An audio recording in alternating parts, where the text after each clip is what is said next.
后来，这个台北市市场的群聚感染到底要安怎来应用？台北市政府甲指挥中心来成立着联合的指挥所。华视新闻嘛，独家来翕到医学会执行长王必胜下晡来到万代市场来看现场的状况。咱要请记者万少安讲互咱知。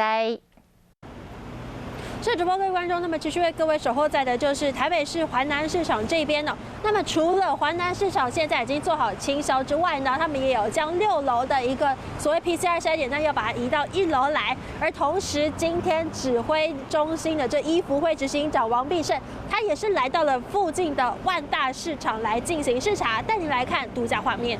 执行长，今天是在准备什么吗？对，有一些裁剪的工作，是啊，有要准备提供给台北什么帮助或协助吗？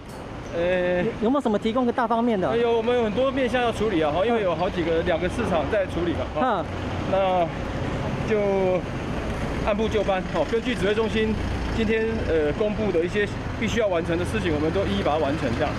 好的，那么王必胜呢，他目前呢是决定要在这个